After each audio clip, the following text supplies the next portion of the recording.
അവർ കൂടുന്നത്.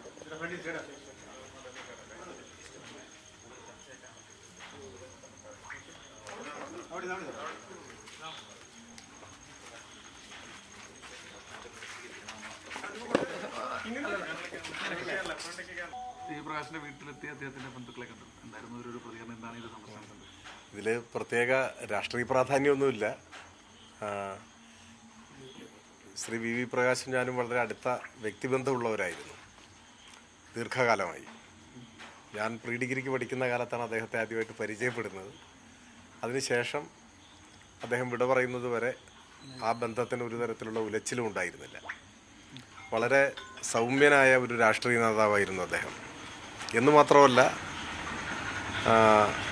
പൊതുപ്രവർത്തന രംഗത്ത് അദ്ദേഹത്തിന് ഒരു സവിശേഷമായ ശൈലിയുണ്ടായിരുന്നു.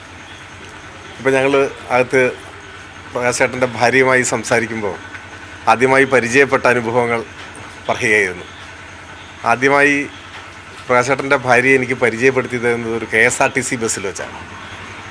അപ്പോൾ ഞാൻ ഇവിടെ ഇടക്കര കഴിഞ്ഞാൽ പാലുണ്ട എന്ന് പറഞ്ഞൊരു സ്ഥലമുണ്ട്. അവിടെ വെച്ച് ഞാനൊരു KSRTC ബസ്സിൽ കയറി ഞാൻ അവിടെ ഇരിക്കുമ്പോൾ എൻ്റെ തൊട്ട് മുന്നിലെ സീറ്റിൽ അദ്ദേഹവും ഭാര്യയും, അന്ന് മൂത്ത മോളാണ് നന്ദന, മൂത്ത മോളുമാണ് ഉണ്ടായിരുന്നത്. അവർ കോഴിക്കോടേക്ക് പോവുകയായിരുന്നു. അപ്പോൾ ആ KSRTC ബസ്സിൽ വെച്ചാണ് അദ്ദേഹം വൈഫിനെ എന്നെ പരിചയപ്പെടുത്തി കൊടുക്കുകയും ഞങ്ങൾ സംസാരിക്കുകയൊക്കെ ചെയ്തു.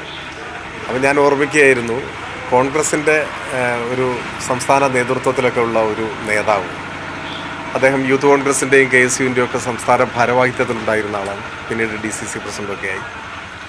അപ്പോൾ ഞാൻ പരിചയപ്പെടുന്ന ഒരുപാട് വർഷങ്ങൾക്ക് മുമ്പാണ്. പക്ഷെ അന്നും അദ്ദേഹം കോൺഗ്രസിൻ്റെ അറിയപ്പെടുന്ന നേതാവാണ്. യൂത്ത് കോൺഗ്രസിൻ്റെ സ്റ്റേറ്റ് സെക്രട്ടറി സ്ഥാനമൊക്കെ വഹിച്ച് അത് കഴിഞ്ഞ് കോൺഗ്രസിൻ്റെ അറിയപ്പെടുന്ന നേതാവായിരിക്കുന്നു. അങ്ങനെ ഒരു നേതാവിനെ KSRTC ബസ്സിൽ വെച്ച് കേരളത്തിൽ നിങ്ങൾക്ക് കാണാൻ പറ്റില്ല സാധാരണഗതിയിൽ. അപൂർവം ആരെങ്കിലും ഉണ്ടോ എന്ന് എനിക്കറിയില്ല. ഞാനങ്ങനെ ആരെയും ഇകഴ്ത്താൻ ഉദ്ദേശിക്കുന്നതല്ല. ഞാൻ കണ്ടിട്ടില്ല. ഞാൻ ആദ്യമായിട്ടാണ് അറിയപ്പെടുന്ന ആ നിലയിലുള്ളൊരു നേതാവിനെ KSRTC ബസ്സിൽ കുടുംബസമേത യാത്ര ചെയ്യുന്നത് ഞാൻ കാണുന്നത് ആദ്യമായിട്ട്. അപ്പോൾ അതൊരു സൂചനയാണ്, അല്ലെങ്കിൽ അതൊരു അടയാളമാണ്. അപ്പോൾ അങ്ങനെയുള്ള ലാളിത്യവും സത്യസന്ധതയും സൗമ്യമായ പെരുമാറ്റവും എല്ലാം ഉണ്ടായിരുന്ന വ്യത്യസ്തനായ ഒരു കോൺഗ്രസ് നേതാവായിരുന്നു. വ്യത്യസ്ത പാർട്ടിയിൽ പ്രവർത്തിക്കുന്ന സമയത്തും ആ നിലയിൽ പരസ്പര ബഹുമാനം എല്ലാ കാലത്തും പുലർത്തിയിരുന്നു. വേറെയും വ്യക്തിപരമായ ചില അടുത്ത ബന്ധങ്ങളും അനുഭവങ്ങളും ഞങ്ങൾക്കുണ്ട്. അത് ഞാനിപ്പോൾ അങ്ങനെ എല്ലാ കാര്യങ്ങളും വിശദീകരിക്കുന്നില്ല എന്ന് മാത്രം.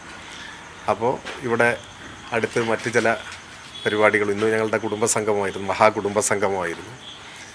അതും വേറെ ആളുകളെ കാണാനൊക്കെ ഉണ്ടായിരുന്നു. അപ്പോൾ ഈ അടുത്ത് വന്നപ്പോൾ പ്രകാശേട്ടൻ്റെ ഭാര്യയും മകളെയും ഒക്കെ ഒന്ന് സന്ദർശിക്കാം, സൗഹൃദം പുതുക്കാം എന്ന് കരുതി വന്നതാണ്. അങ്ങനെ വന്നു മടങ്ങാൻ.